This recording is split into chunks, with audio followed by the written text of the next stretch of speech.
Kaze mu kiganiro Mupupu, ijwi risemerera ry'icabona ca Kristo. Ikindi ciza numva noguma nkugarukako kandi nkasubira co kwitora mu Mana ni ako gaciro kadahinduka. Amen. Aho hantu wumva yuko nukuri uhagaze neza mu bihe vyose, wumva yuko ntuciye utagira agaciro kubera ibihe bihindutse. Urumva ico kintu kiguha kumva ko ushikamye neza, kandi binaguha guca bugufi. Harya misanzwe kumenya ko uri umwana w'umwami w'abami udasanzwe w'Imana idahinduka, Imana tutaravye neza wocanganikirwa uhava usanga waciuba ngo jewe wonkorako je, ugasanga ubaye ahubwo ubishizemo ubwibone aho ubucanganikiwe, kuko unyuzwe koko ugasanga witoye mu mwami w'abami, ugasanga witoye mu Mana y'ukuri n'urukundo. Amen. Uca usanga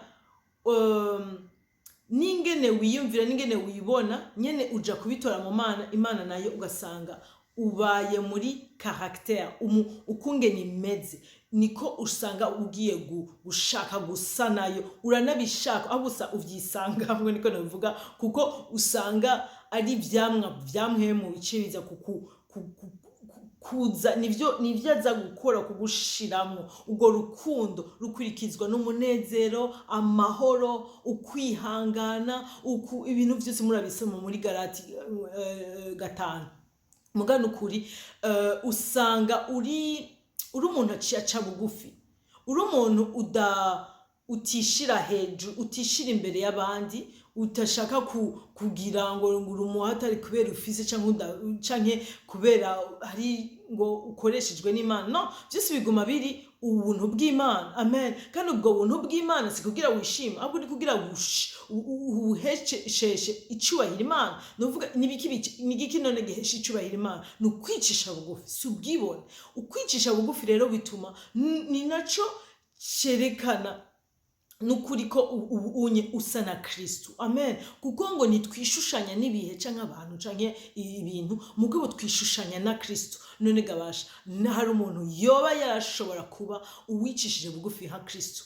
Kristo Imana iyo yambaye mubiri, haleluya, akaja ku musaraba, agatwara ibicumuro vyacu, akatugira vyose, akemera, bakamucira ko bakamutuka, bakamugira Imana atacu yakoze, mugabo kugira akicisha bugufi kugira ubu bwibone bwacu bumenagurike. Amen. Yatubereye akarorero, reka natwe ntidushobora kuvuga ngo twamutoye ubu rero dusigaye twigira bibone. Oyaye, nukuri tuba bicishije bugufi bwo gusumba, tuba bashaka gusa nawe, tuba abaca bavuga ati Kristo, uko caractère yawe, uko umeze, ukungene umeze niko nanje shaka kumera. Haleluya. Ugasanga ushaka kugira uko yari umuntu yitaho abandi, ko umuntu ubona yuko ataruza kubabaza, uzana ubuzima. Amen. Umuco aba ukuri, nawe wumva ari byo ugumurondera. Iyo aho ubona utasobanukirwa, nico gituma tuguma turi babandi batwara umutima wacu. Mana, ndabira umutima wanje, Mana ugorore, Mana kuramwe ibitari kuri ko birakunezereza, Mana hindura.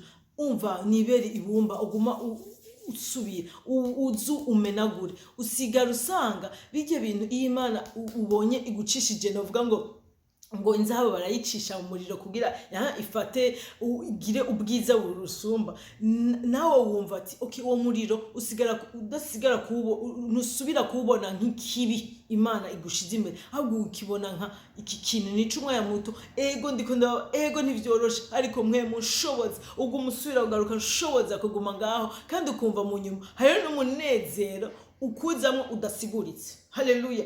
Amahoro adatahuritse na gato, kubera abari ibintu nyene vy'Imana, kubera haza abamarayika aza kuguhoza, aza kugusubizamo inguvu nshasha nkuko yabigize muri Getsemane kuri Yesu Kristo, ngo ndenganishe iki gikombe, ariko hari Imana yavuga ati oya ntaki, umugabo yahejeje neza, avuga ati si ubugombe bwanje ariko ubugombe bwawe Mana. Rero hari n'ibindi uri kurasenga, avuga ati Imana kigigagezo ari ci wawe Mana. Haleluya. Aho ubugombe bwawe gishitse ibyo gitegeza gushitsa,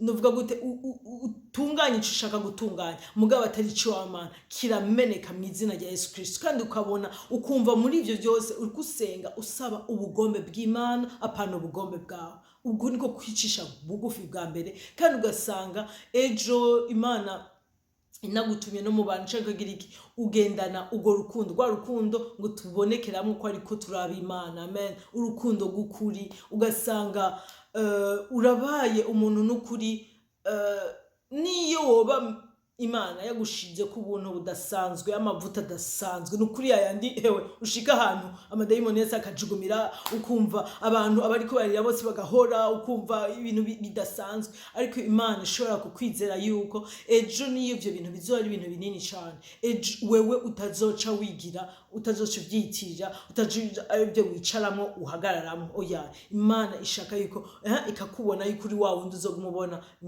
ni kugira ukore ni kugira uyiserve ni kugira uyikorere kandi ivyo yuko uyikorera ni kugira ubisangire ubihe abo ishaka ko babironkamo. Haleluya. Bayibonamwo kandi ugasanga muri vyose. Haleluya. Iyo ugiye kuba uwitora mu Mana Imana iguma ariyo ya mbere uguma wumva nyene uri ahantu novuga gute n'ubwoba novuga ni ama inquiétude novuga bije byimviro bibazo nonega manager ejo hanje hameze gute ibibazo nyene wumva byo kwihebura urumva bizima n'ukuri urumva Imana irazi kabizimya kuko novuga si n'Imana gusibiza muga murafatana n'Imana muri uko kumenya Imana wowe nyene ukimenya ukavuga uti ndi umwana w'Imana ndi umwana w'umwizigirwa ambona arambona usanga ivyo vyose biriko biragutuma udaca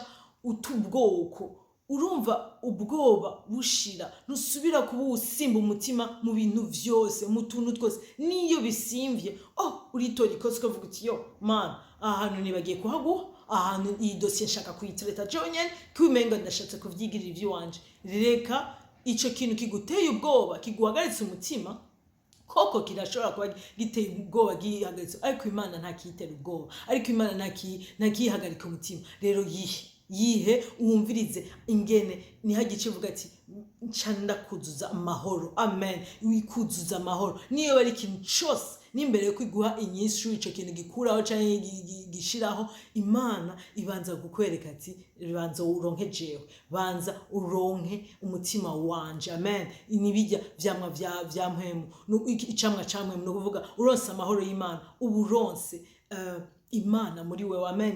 Imana muri wewe ico kimwe kitarico na shetani atokwigana niko novuga kandi ca kindi kirica agaciro gusumba ico kintu washaka Imana igukorere. Haleluya. Urumva yuko kuba uwitora mu Mana ni ikintu ciza mu buryo butandukanye nibaza ko ntona bivuga ngo ndabiheze mugabo nibaza ko ari ikintu ca mbere wumva kiguha amahoro menshi kiguha umunezero ushitse no mu bintu wumva vyoba bikwiriye kuba bibabaje ugasanga urafise ukuntu umunezero uronkamwo access umva uguma ushikirwamwo n'umunezero ku buryo butangaje kubera mpwemu yera ari muri wewe kuko kwitora mu Mana kuba uhagaze mu Mana no kuvuga ko mpwemu akuzuye. Amen. No kuvuga ko wuzuye ubuzima bw'Imana wuzuye ubushobozi bw'Imana buza burengera ibintu vyose abantu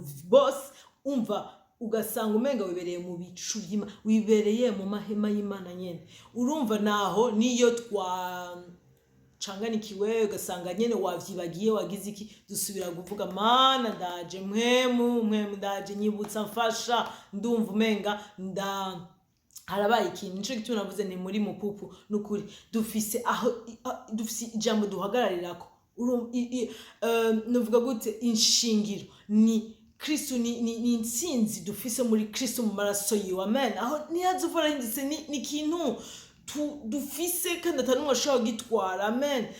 Hama inkingi duhagaraye ko ni mpwemu yera. Haleluya. Ni jambo rihagaze mu vyakozwe n'intumwa rimwe umurongo w'umunani, aho mpwemu yera ariwo bushobozi, ariwo dushoboza guhagarara muri iyo ntsinzi, amen, muri iyo ntsinzi ya Kristo, adushoboza kuguma muri Kristo, kugira imizi muri Kristo, amen, adushoboza gusa na Kristo. Erega mpwemu ni Kristo nyene, ni mpwemu yera ya Kristo, ni Imana ubwayo muri twebwe, n'ubuzima bw'Imana, kuvuga ni bwa buzima buri mu ijambo ariyo Kristo. Urumva iyo ishingira ari ijambo, inkingi yacu ikaba ubuzima, haleluya, ubushobozi bw'Imana, hari icyo tubuze gabasha. None mwumva ko ariho kuba mu mahema y'Imana, mu kuba mu Mana, haleluya. Urumva ni ukuvuga yuko tuba dukwiwe, haleluya, tuba turi muri protection, tuba turi mu gukingirwa umwanya wose. Ni ukuri bitavuga yuko ego umwasi ataza kugerageza, cyane natwe tudasanga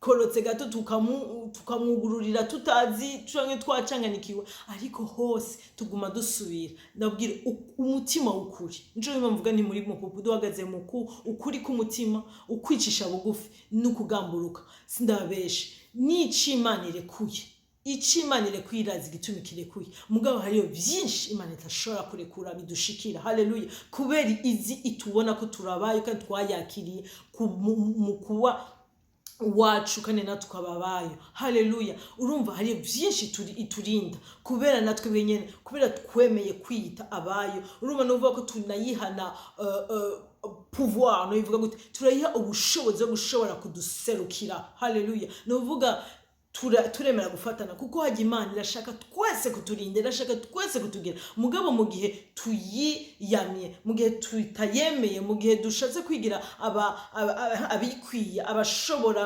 abafise ababafasha abandi ibindi bibafasha, Imana tuba tuyimye ubushobozi bwo kuduserukako, yo kudukingira iyo nyene ishoboye kubikora. Ariko rero twebwe tukaba tubaye abagira imizi muri Kristo, avuga ati ego turashobora kuba b'intege nke, turashobora kuba mu ntege nke, niko novuga, turashoboye kuba abihenda, ariko kubera bwa buntu bw'Imana bugendera buhari kugira inyonga z'Imana ngo zihari kugira zigendera abashaka kwinezera, abayigororokera, amen, abagira uko bashoboye kose bumva ko umutima wabo uri muri yo.